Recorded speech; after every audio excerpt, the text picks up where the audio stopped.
And it's going to be an awesome matchup. Our next 2 games are actually going to show us the 2 teams that have not played yet in the spring split in TSM and Evil Geniuses. So very cool to get an eye on those. And Evil Geniuses, people think that C9 trio coming over this squad with the MVP can actually be something that tops the tables. Yeah, I know Svenskeren, you know, of course, the previous MVP of the league, is very happy to play with Jiizuke. Talks about he's already having fun, you know, playing solo queue with him, duoing, the energy that he brings, the aggressive play that they go for. But I would also rather be in Dig's seat right now. They won yesterday. So the entire team is having fun playing on this stage, and they already found success.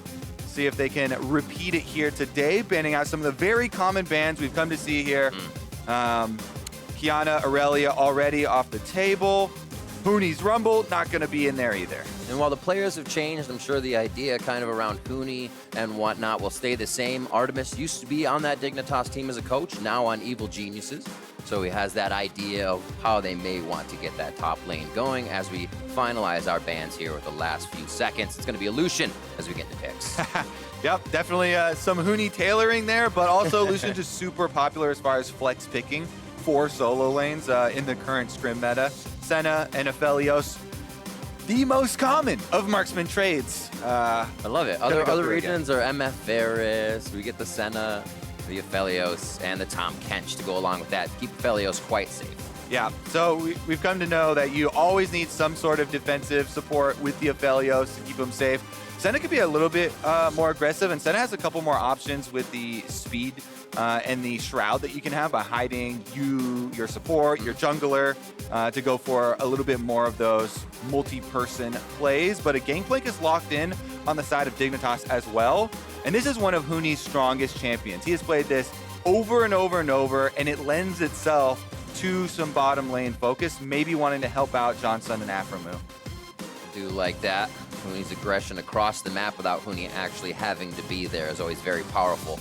We'll see what these second phase bans come out to be. Elise, we'll dive in under the turrets in the early game on this one. Get that pick out of there. Dignitas will now figure out what they want to take out of the hands of Evil Geniuses. Still looking for that jungler. Still looking for that mid laner. Yeah, I expect Evil Geniuses to throw another jungle ban up here and then use their first pick in the second round on the remaining one of the early game junglers. You know, Rek'Sai, Gragas, Jarvan. Those are the ones still floating around in the pool. And Dignitas also going to whittle it down and take off that Jarvan. So Rek'Sai definitely rises in priority. Somebody's going to probably ban Gragas if they want to take him down. What about Olaf? Surprised not to see Olaf yet. Still pretty powerful. Early game. We'll see 10 seconds on this last one for EG. Taking their time, figuring out what they really want to take away from Dignitas. And there's the Olaf. There you go. I think something that could put a little bit more pressure on something like the GP, since Kumo did get his Aatrox counter pick into it, is going to be what they're going to go for in their first round. Jiizuke. Very nice. Yeah, they know Svenskeren and Jiizuke want to play together. There's the third of the ganking junglers that I mentioned. The Gragas that didn't get banned does go through, and that is indeed their pickup. Gives you the body slam flash possibilities in the early game. Svenskeren, notably, when he was on Cloud9, he really made a name for himself with the Yasuo Gragas combo. They utilized that very effectively throughout the entire year. I saw that moving C9 Academy around to utilize that throughout the entire year. Absolutely. Lee Sin picked up on the side for Grig. Going to try to be aggressive in the early game. Grig's been known to make some plays happen. Can be an impact player. We'll see if he can start that early in the season and keep it going for Dignitas. A final pickup here for that mid lane. The Orianna for Froggen. I love it. The Lady of Clockwork is locked in. Yeah, he's got a blind pick, and it's kind of difficult in the current meta, so he goes with the safest. Orianna, shield self, can play lane defensively when needed. Is definitely going to be a target for body slam flashes from the Gragas, though. So let's see what Jiizuke wants to run into it. We expect him and Svenskeren to try and go for some kills, especially if they're looking at an Orianna. Azir, maybe not that as explosive, though, as you're hoping.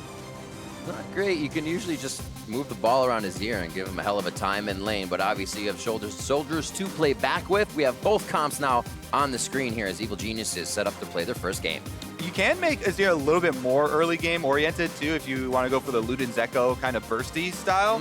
So we'll see what Jiizuke actually goes for, but they definitely are set up with a decent amount of late game as well. Both teams not too scared of it. So Dignitas played quite a bit towards top lane yesterday. Do you think they're going to have to do that as much with the Huni gangplank, or can they start to focus around the map? I say leave the gangplank by himself to farm up.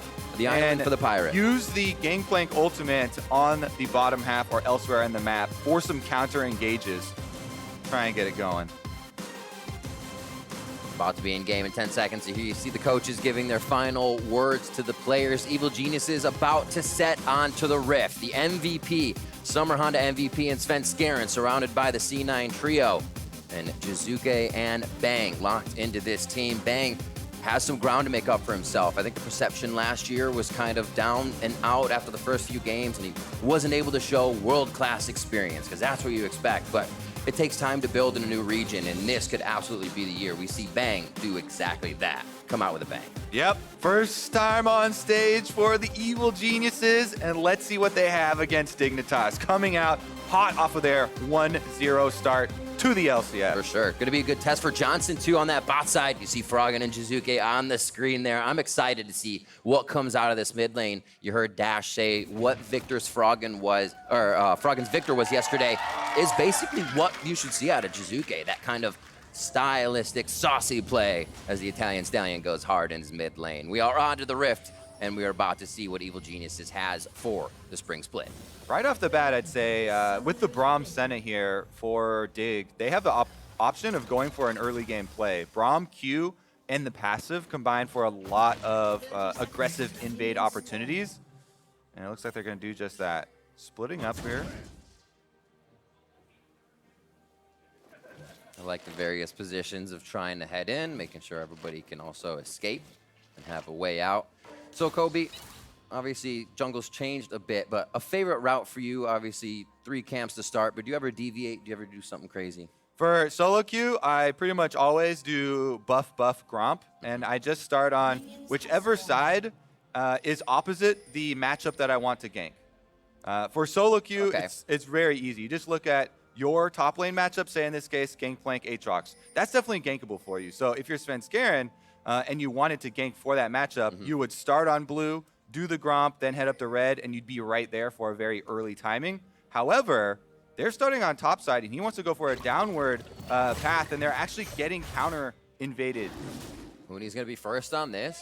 Remember, Lee Sin, pretty big damage early game, and they have to be sure that they get away from that so Svenskeren can continue to clear his jungle. So, single buff lost there. Can't be buff Gromp, but it's going to be something buff Gromp. We've seen this again. Running the Gragas out of his own jungle. Late invade here with the Lee Sin for Grig. Grig, one of those guys that had questions to answer as far as starting on the LCS stage here. And yesterday, he had a very good game on the Elise. Now starting out with an early lead over Svenskeren. Lee Sin can go red buff right over to his own red buff. If you do this, then there's no way that Svenskeren's going to be able to get a second buff for himself. Doesn't matter if you show through the lane like this, even though Jiizuke knows and he's not going to be the recipient of a gank or anything. It's just about covering those bases and denying Gragas' second buff. That was a nice early word there for Jiizuke. Also playing to the side of his jungler. Good tendencies to start. Things you would expect to see right off the bat. There's Aerie on that Azir and Phase Rush for Froggen. So he's looking to get in and out of these attacks so he doesn't take that right there. Those soldier swipes over and over. Yeah, Froggen doing his best to keep that minion wave out in front of the turrets. CSing just fine for himself. Huni gets the early push here onto Kumo. See how much he can actually deny. Barrel zoning doesn't get him too far away. Svenskeren looks like he's heading back towards the top side of his jungle. Predator for him, Conqueror for Grig. Also a reason Sven said no thank you to any early fights. As we'll see where Grig tries to grow here, and maybe he's trying to read a bit more after this Scuttle Crab, and right now on a ward. Again, like I was talking about yesterday on the early invade game, one of the most important things when you have the upper hand in the jungle matchup off of an early invade like this is denying Scuttle Crabs to your opponent. Those Scuttle Crabs were not nerfed at all. They're a very valuable resource. And if you're trying to keep Svenskeren down, Grig's able to get it. Finds that he's on Krugs, but it's a little bit too late. Svenskeren has already been able to complete the Krugs and actually surpass him in farm count. Go figure, it's Svenskeren, right?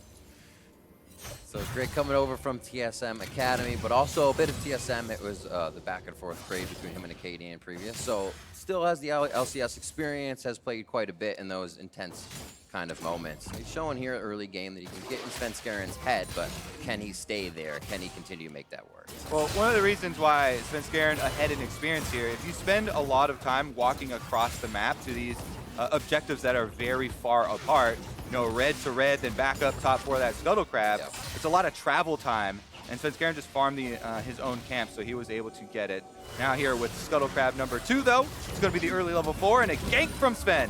Sven's coming in, the Predator is on. Who's he going to be able to hit first? Nice block by Aphromoo as he gets back. Nothing's really going to be actuated there, and they get themselves away. TP's towards the bot side, though. That's going to feel good for EG. Yeah, that was double TPs used by Dignitas. Really good call on the play from Evil Geniuses to just not commit. They don't dive, they don't chase anything, and that is both solo laners now losing their teleports to defend that gank. A crashing wave on the top side too, and that was a CS lead for Huni, so he has a bit of time to walk around, but still, those TPs could be coming up big quite soon. Nicely done by EG, as you said, to back off. We'll take stock of the lanes. Pretty even across the board for now. Jungle pressure has not been able to influence all too much.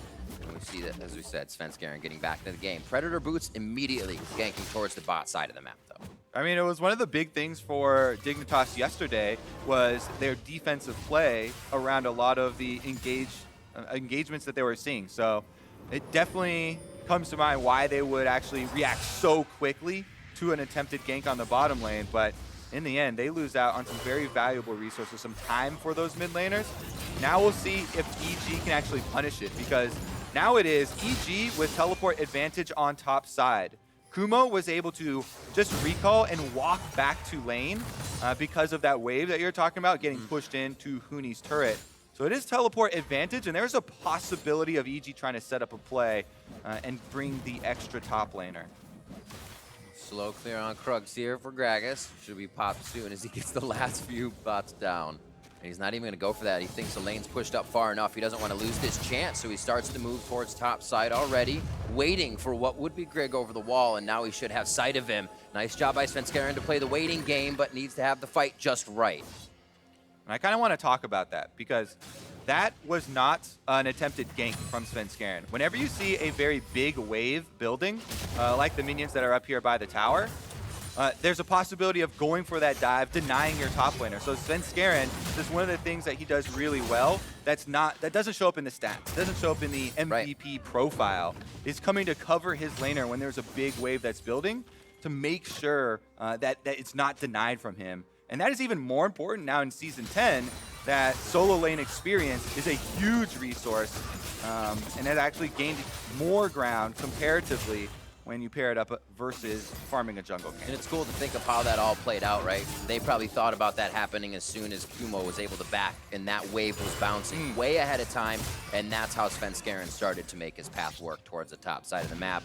A lot of steps ahead before they're even able to do them, and working out so far for EG. One, to deny a lot of teleports to the top side, and what could have been a dive on Kumo towards top. Reading Dignitas so far, but yet to gain an advantage, I'd say, on either side. Just about 400 gold lead for Dig. And the biggest part when you go for a blue buff invade like this is the ability of your lanes to collapse. Mid and bottom were pushed in by Dignitas, so that's why Grig started up on that blue buff, but because they actually edge on over, they stop the blue buff and he just goes over for the neutral dragon here, starts it up himself. Should be nice and easy with the lane a bit pushed. A few wards forward. This is a pickup for Infernal for Grig, and the side of Dignitas. Kumo rotating out real quick. Looks like he's trying to do Krugs for himself before he gets himself top side again.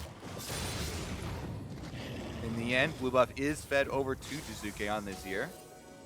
Definitely going to go a long way as far as him farming up towards that mid-game spike. Bottom side does equalize after the dragon was taken too, but Getting that Infernal super early on for Dig is going to feel very nice. It makes you a lot more comfortable as you proceed. And they're actually trying to split time between both neutral objectives here.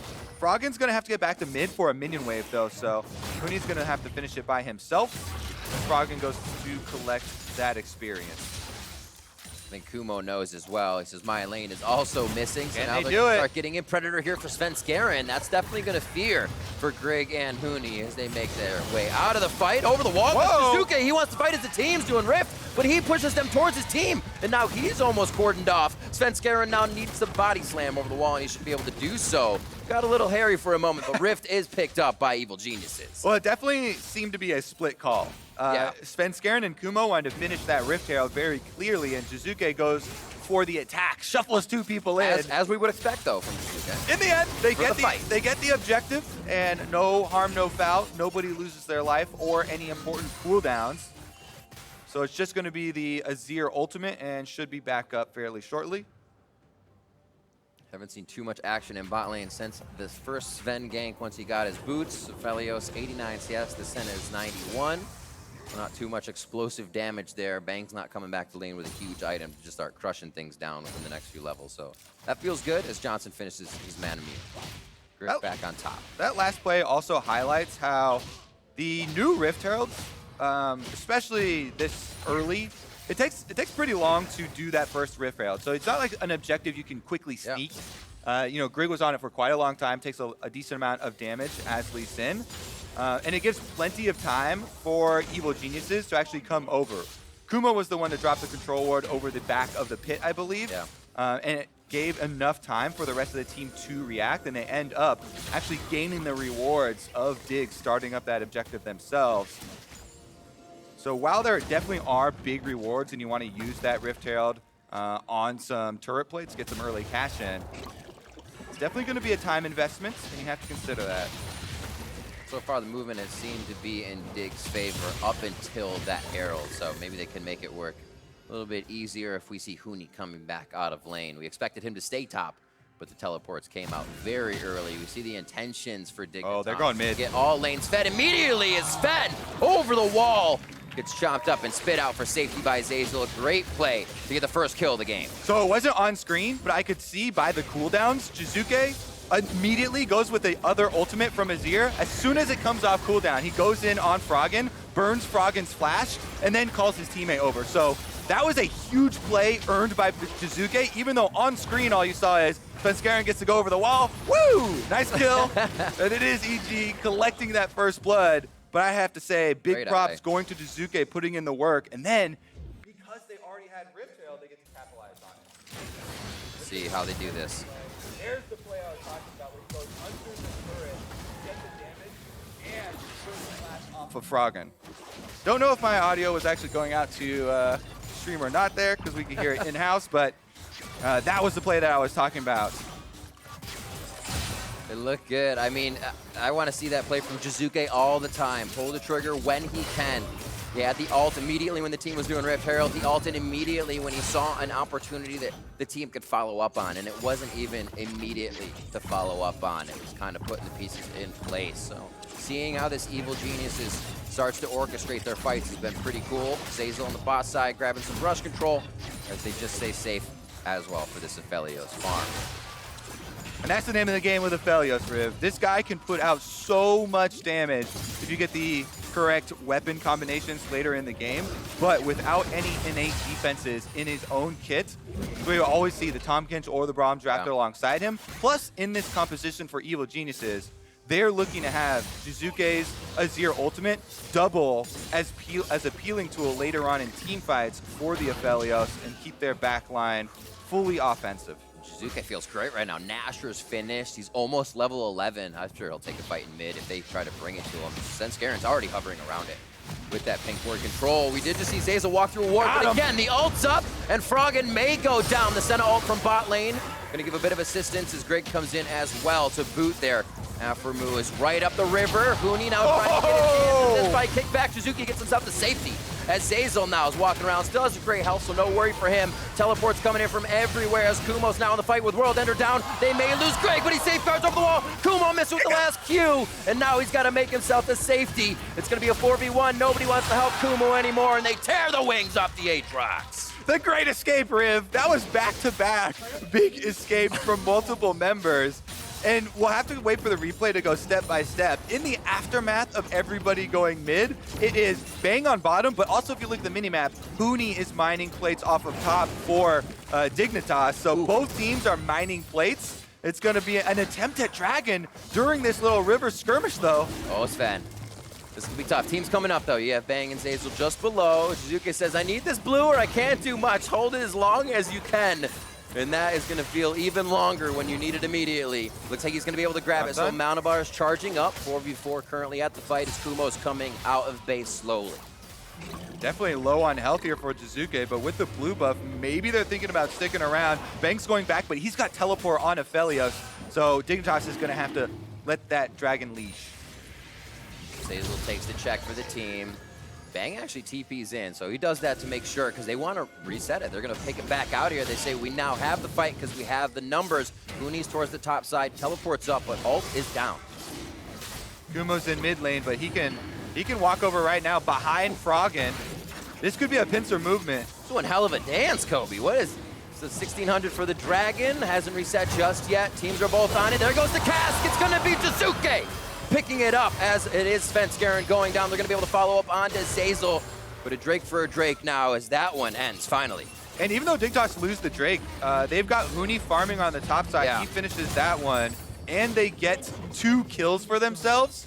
The individual power of that Drake buff. Well, never mind. Oh, Jiizuke low. Now goes down as he tries to get in there with the ultimate. It was up. You have to fight. And Bang goes in. Graviton kill. Beautifully done. Hazuka send him as well as he tries to get the damage ripped out with the turret on the ground, but it's not going to be enough. He pulls back with Aphelios for now, and Aphromoo and Johnsun go back to farming. Yeah, if Bang had not flashed in to get that extra kill, it would be a pretty big resurgence here for Dignitas. Let's now finally try and go back and take a look at some of the replays. So much action taking place. It was a smite fight, but in the end, yeah, it is Jiizuke that's going to get the last hit there. It does cost them the 2 kills, and it looks like Dig are going to be able to push after that. But we have the outstanding play here on the bottom side. So Jiizuke does get annihilated first, completely burst down. Grig goes in. Aphelios, it was an auto attack and the turret shot, then being able to flash in for the last auto here to cancel that kill out. Looking to get back over to Johnsun. Currently 39 souls on the Senna. So he's right there on that mark. Get a little extra attack damage range. It's going to feel nice. Yeah, and 3 kills for himself. Keeps on getting the last hits here, so he is powering along, now already 40. Building up towards the lethality, feeling very, very good. With the blue buff as well, it makes a bit safer here in mid lane. Even though there's 4 members of EG, it looks like they're trying to set up a little bit of a counterattack. Again, it is Huni split pushing on the gangplank bottom. This is level 11 gangplank now. So he's just itching to use that ultimate once again. Now it's rank 2, provides that huge AoE for them to engage on and allow Froggen an easier shockwave. His TP is up too on Huni's side. Kumo's is not, so he has 2 ways to affect the other side of the map when he wants. Kumo's gonna have to follow with just a walk up the river. Second Rift Herald, Heraldine being taken down. Shelly is the first, Heraldine is the second. If you didn't know, they're cousins.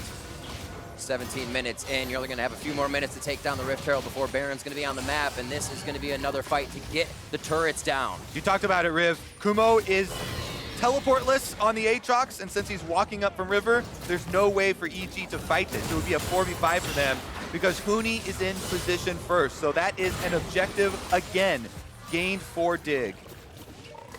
And they're going to pop it right in the mid lane. They obviously see it coming with the ward. Not going to matter, though. Just going to knock down this turret, and they'll be able to add a few more hits on the map. Beautifully done. Wards forward if they can start pushing those towards the right side and start seeing where evil teams will start to be coming from. They already have one towards the Raptor Brush on that left shoulder to make sure they don't get flanked.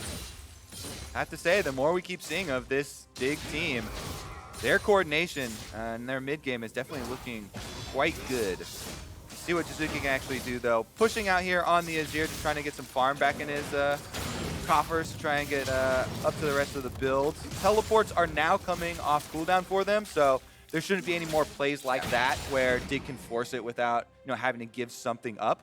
Huni, though, farming right away on that gangplank. Trinity Force is already completed, so very willing to come and bring that burst damage. There's Jiizuke. Ult is up. He's heading towards the top side of the map. Dignitas looks like they're in a very good spot to even start a fight on the map if they want to. Strength and Huni. Froggen's looking very good right now with that loot. It's finished. Just have to make sure they find that right fight. Svenskeren can split that up very, very good with an explosive cast. Then it would be hard to get everybody back in. See if Jiizuke is going to get blue. Nope, he's top, so they may trade this one over. Ultimate onto Jiizuke here. Froggen in the 1v1 as the center shot comes in from Johnsun. Now Huni threes a crowd, and Jiizuke is going to be able to flash out of this. Possibly dissonance and the command move. It won't happen. He's not going to go forward for it, but they do get the flash of Jiizuke. Yep, flash and a big chunk out of the health bar. Yeah. With 25 seconds left on the Dragon, he will be able to go replenish his health in the fountain and head back out to lane, but that will give Dig time to set up full vision control leading to this Dragon. And when you face this team that has an Orianna, the ball sitting there provides so much zoning through these small corridors that lead up to the Dragon. So try and see Evil Geniuses actually walk all the way around and through this center brush. I think that's a really awesome point, Kobe. You lose track of where the ball is. Another game that you have to play. Sven goes in.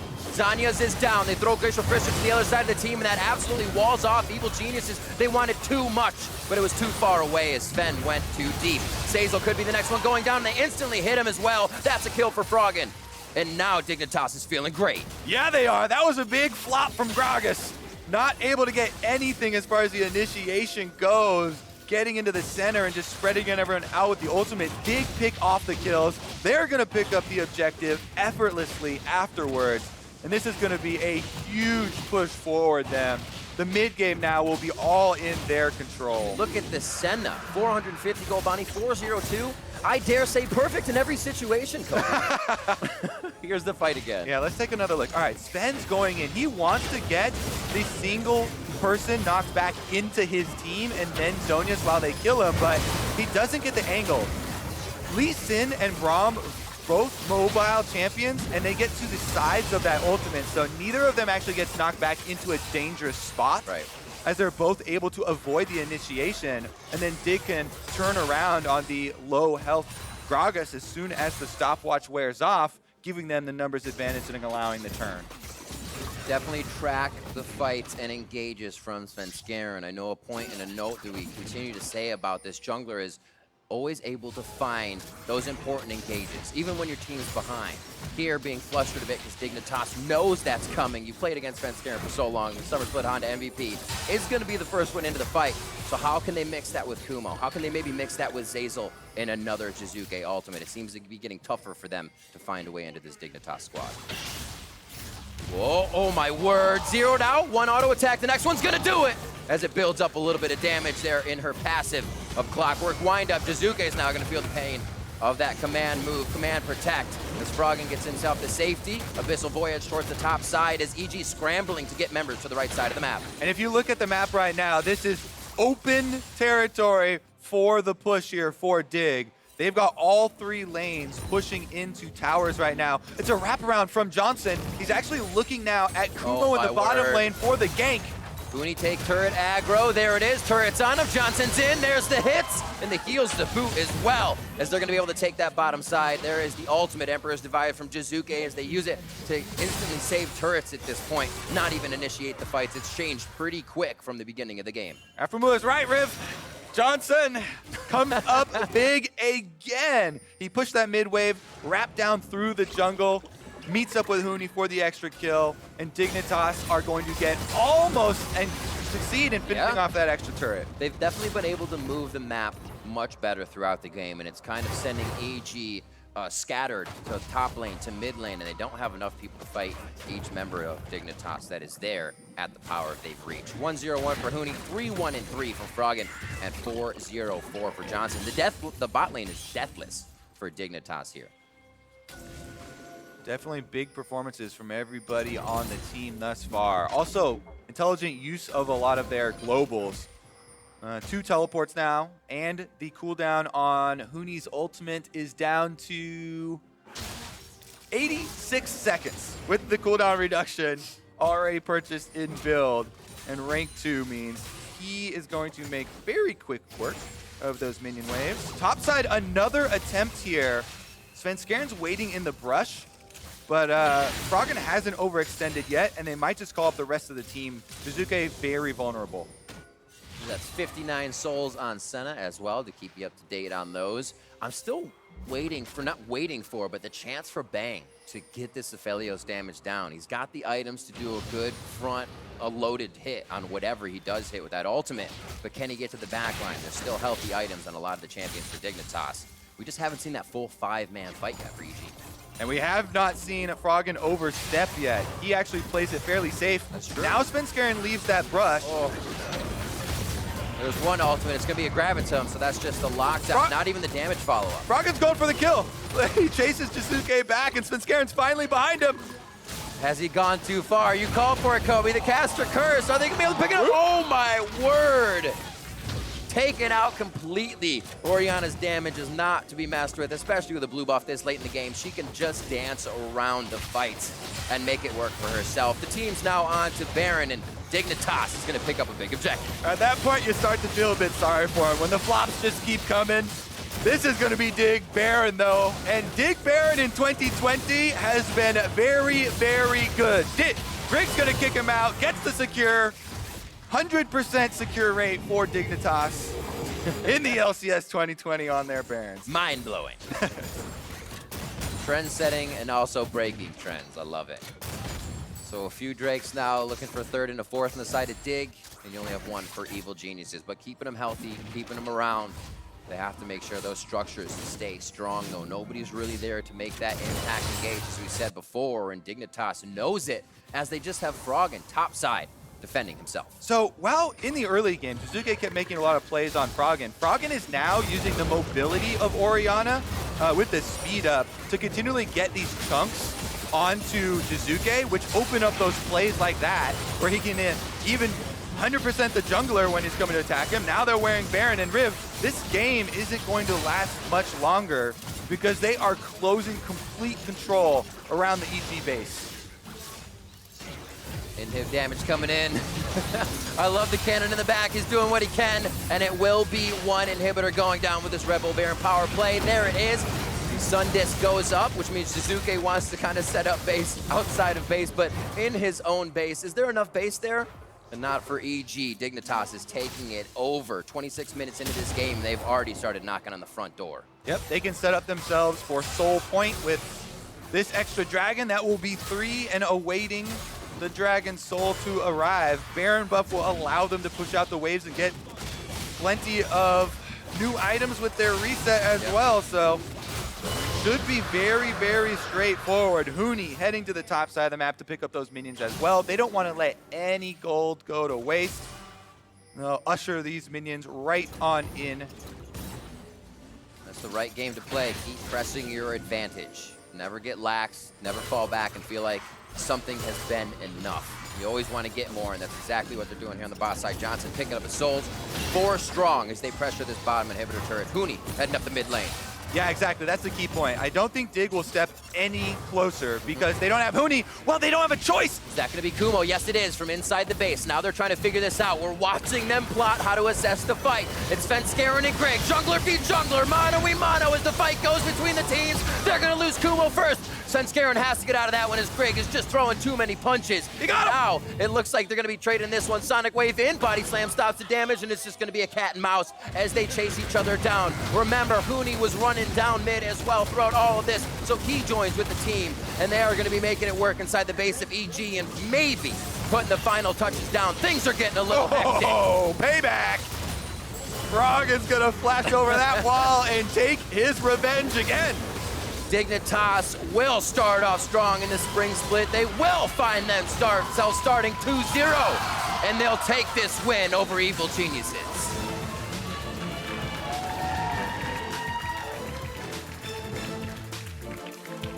Dignitas is back, baby. Woo! It looks good. Johnsun having a great game, 5-0-4, just cresting the 13,000 gold mark. He had 13,008 gold at the end of the game. Nice. Go down the checklist, Riv. Boom. I mean, Nice everything is following on the list here for Dignitas.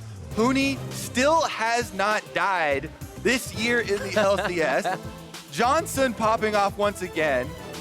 Everybody performing. Grig in the jungle, Froggen playing mid. Let's talk about that. Huni not dying. In a position where like Huni is just going to throw himself into the fire each game because that eventually becomes Huni. No, it's not. This is so far within 2 games and only 2 games. Yeah, caveat. But Huni has definitely shown a bit of a different play style with that aggression tapped into it.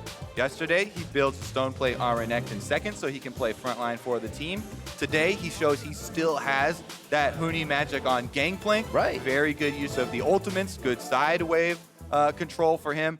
Froggen, after being the victim of the all-in early on from Jiizuke and the flash over the wall there for Svenskeren to get first blood, it turned around very quickly. And Froggen in the side lanes with the Orianna kept on earning advantages that then set up plays for Dig to get. Yeah. We don't have to talk about the bottom lane anymore because Johnsun and Aphromoo, he said it best in the video himself, pretty much perfect at all times. And then Grig, of course. This is a guy that people had a lot of questions about, and we even had reservations. Yeah. We're very cautious because they didn't have success with the Acadian Grig duo on TSM, but seems, new team, new colors. Right. And it's hard to say before because you see somebody in a spotlight, then they're taken out, and then in a spotlight, so you can't really put that performance together in history. Definitely seems to be working out now. Froggen didn't as well. Froggen's